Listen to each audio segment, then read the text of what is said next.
Hey y'all, welcome to Fiber Arts are really terrific with Beyarnsay. Now, people are always asking me, Beyarnsay, did you die? Well, obviously not, but I did have to do something that also has three letters. I had to go get a job. Now I haven't worked since Michael Dukakis lost his eyebrows, so it took a little bit of time to get back in the swing of things. Now I ended up working just down the road at the Crystal Creek grocery store. Now see, Earl Dunham went and got a bad case of the gout on his driving leg. It was so bad he ended up losing his CDL over it. Said he was coming down a mountain and his foot got so heavy he couldn't lift it off the gas pedal. He ended up jumping his 18-wheeler off one of those emergency ramps at 108 miles an hour. It was like he was listening to some Waylon Jennings and drove an orange 69 Charger. I don't know what gets into that man sometimes. Perhaps it's the gout.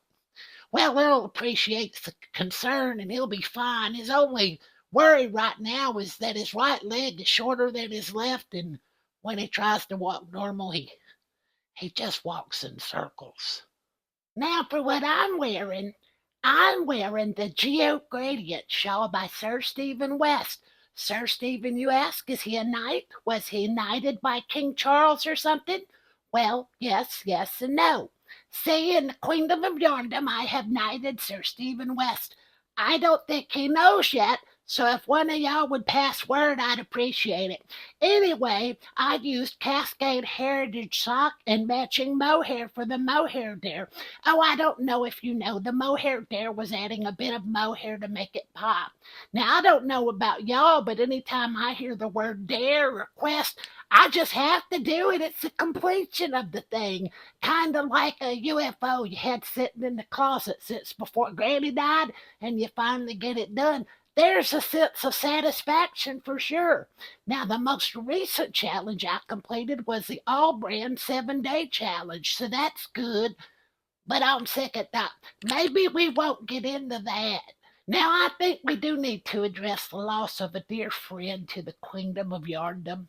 I'm not certain if you heard, but our friend Chuck Norris passed away recently. Now, I don't know if you remember, but old friends will remember Chuck Norris was invited to join us on Good Day Beyarnsay when we was on the public access channel. Unfortunately, there was some miscommunications and Chuck, well, he never made it, but we was always thankful that he attempted to make it. Also sorry for the people in New Caney who got kicked in the face by Chuck, but I'm sure you did something to deserve it. New Caney is, well, it's just outside of Splendora, and that should tell you a lot. Now, my work in progress is the Solid Scrappy Granny Blanket by Mallory Craw.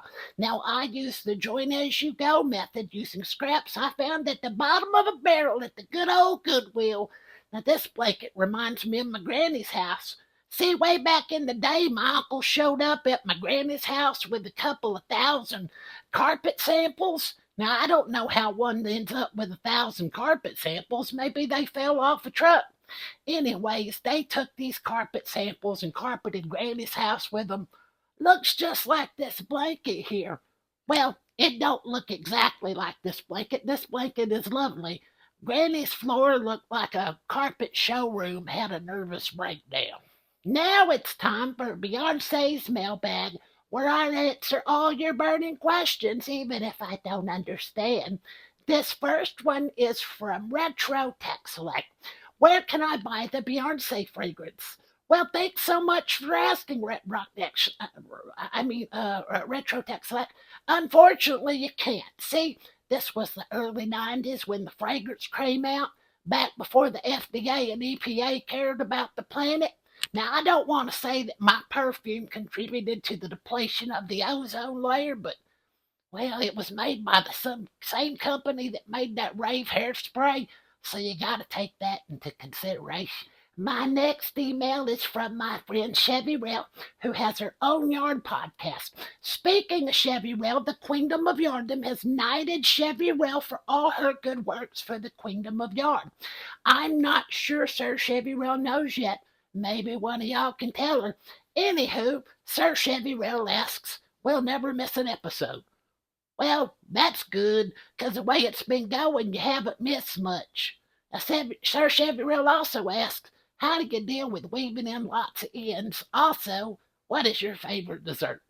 Well, let's take these in order of importance. First, yarn, then sweets. Now, this is one of those questions that doesn't have an easy answer. There are factors at play, like how much was the yarn? Is this a gift or something I'm entering at the county fair? Is this just for me? What is the yarn made of? Is it a wool sweater where I can just weave in Stephen on the inside? There's not really an easy answer.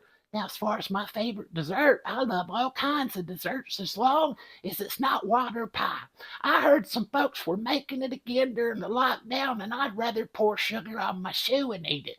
Now, my favorite dessert is ice cream, but not just any ice cream. It has to be cookies and cream by Bluebell.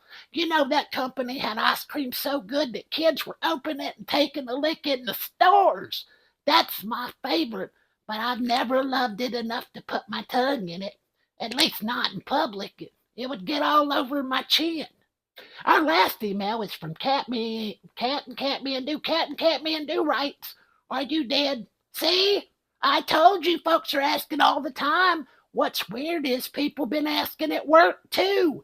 I think I need to get up off the floor, take some vitamin D or something. My completed work is a pattern I found online. The Steelers reversible mosaic crochet blanket chart was found on Stitch Fiddle. I used Red Heart yarn from the Walmart in Conroe. It won third place in the county fair. Now that ought to tell you how special it is, because East Texans are still mad about the 1980 AFC Championship game. Speaking of mad, did you hear me when I said third place? Me, the queen of all yarndom. Oh, I was beat by some fellow cut and shoot ladies auxiliary member. That Bertha Mayberry down the road there done ran off with first place. Now, some would say she had a prettier piece of work, and it was very pretty, Bertha May. Or it could be I have a job now. Or it could be that people are still mad about that time the Oilers won that touchdown and the referees called it out of bounds. I'll be honest with you, I'm surprised someone didn't set it on fire. Well, thank y'all for joining me for another episode of Fiber Arts Are Really Terrific with Beyarnsay. Make sure to like and subscribe and leave comments. I will read them just like I did this time, even if I don't understand. And remember, the queen of all yarndom loves you. May you never drop a stitch, and may your yarn never barf. Bye-bye!